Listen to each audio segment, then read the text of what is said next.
Hey, it's Risa G coming in from her cluttered kitchen. And yes, indeed, Tip Tuesday is back. No laryngitis to be had. The bronchitis is almost gone. And the illness is almost out of our house. Steve has it now.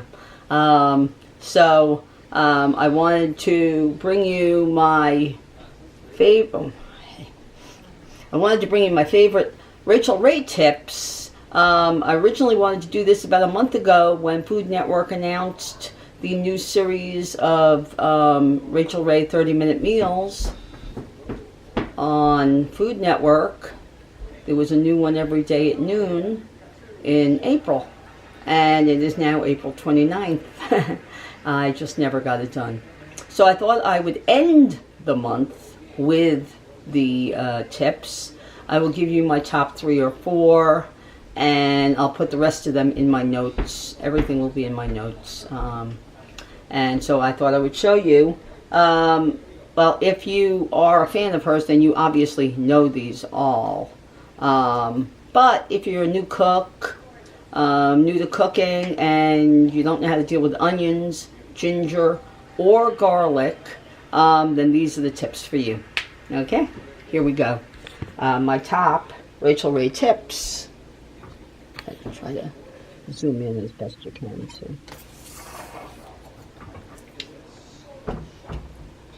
Alright, I'm starting with garlic. Now, most people buy garlic in little jars all chopped up because it's a lot easier, they think, than mincing it. And really, this, I guess this isn't just a tip from her. I mean, most chefs do this. They just take a clove of garlic and they bash the crap out of it, okay? And then they peel it, and it just peels right off, okay? Well, also, I like to slice off this end. Now, this isn't exactly a very fresh bulb. If it was really, really fresh, it would come right off. Let's try this one. Because this is kind of old, but... Okay, and then it just peels. Well, I don't know why it won't do it. Okay, there we go. Really bash it. Alright, and then it just peels right off. Okay, there it goes. Comes right off. So a lot of people have a problem with that. Alright, if you bash it hard enough, it comes right off. Okay, and then sometimes there's a little piece that gets stuck. There you go. Boom, off. Okay, and then if you bash it really, really, really hard, then really it's even easier to mince. Okay, because it's already basically flat to the table, and then you just, you know, give it a couple of these, right? A couple of slices, and then just go like once or twice, and it's done. There's no need to buy it already in a jar. It's fresher, it tastes better, there's no chemical residue, and it's done. Really, even with the trouble I was having, it bashed in 3 seconds flat. Okay, next one. And I learned this from her, but I don't think she learned it. I don't think she figured this out on her own. The easiest way to peel garlic is not to, try to get around it with a peeler. All right. This is not the easiest way. All right. It's a pain in the ass. All right. The easiest way is the tip of a teaspoon. Okay. It comes right off. Look at that. Just comes right off. Look at that. It's right off. All right. It literally takes seconds.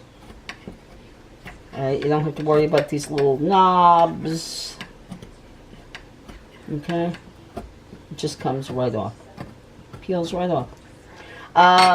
Also, what she says to do is to freeze it after you're done. You don't even have to cut it off. But see, I cut it up. Sometimes I peel the whole thing and cut it up and put it in a Ziploc bag. All right, but I was lazy the last time, and I just cut it into sections, and it really does grate up a lot easier when it's frozen. Okay, she says that too. It really does. And if you freeze it already peeled and cut into chunks, then all you do is defrost it if you need to defrost it. Right? If a recipe calls for sticks, it's not as easy to cut it into sticks as it is to grate it when it's frozen. But sometimes I actually even not only peel it, but I mince half of it and peel half of it and freeze them in separate bags. But the last time I was lazy, and I just cut it into chunks. So I just go after it with the spoon when I need it. Okay, so that's ginger. That's garlic and ginger. Okay. All right. Now, oh, I just realized something. I forgot to set myself up with the all-important cutting board. All right. Anyway, all right. So this one, I think, is genius. I don't know if she figured this out or if she got it from somewhere else. All right. Slicing an onion. Okay. Now, most chefs say to cut it in half, peel it. Okay. Peel it.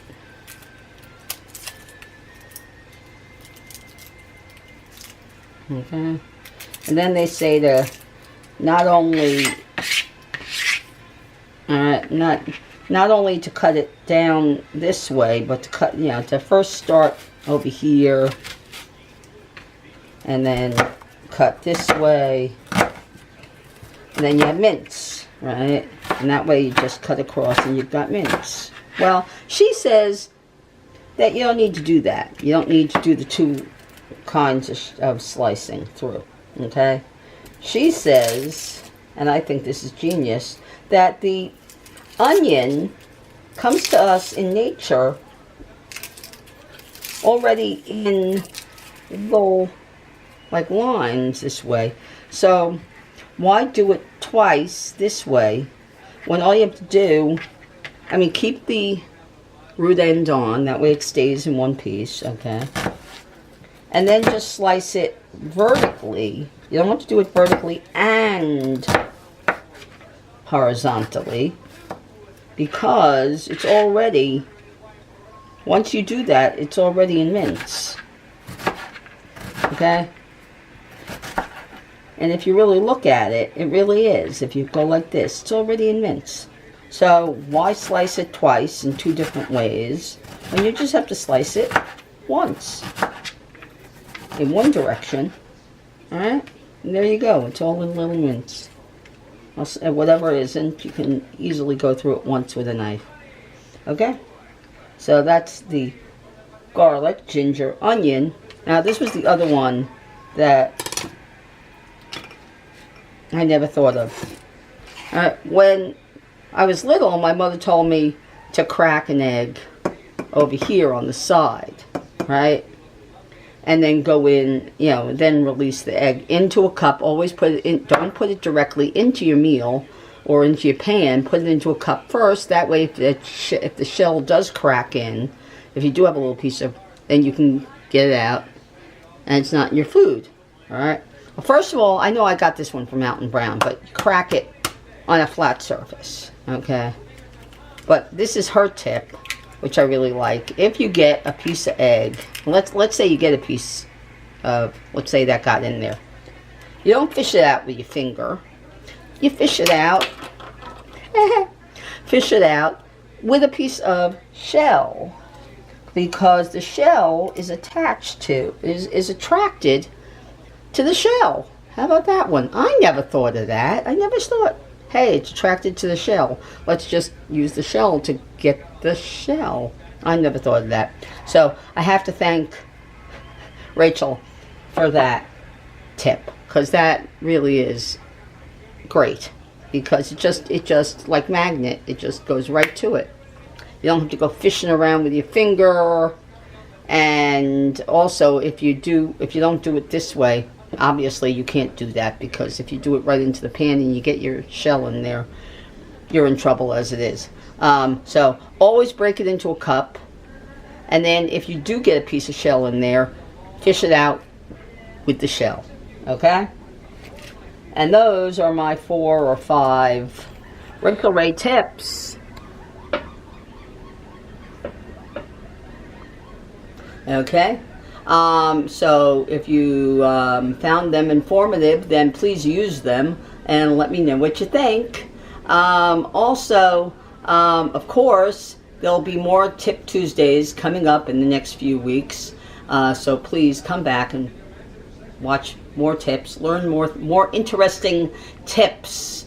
And of course, I want you to please subscribe. Press that little bell so you never miss a notification. And come back again to Reese's Cluttered Kitchen.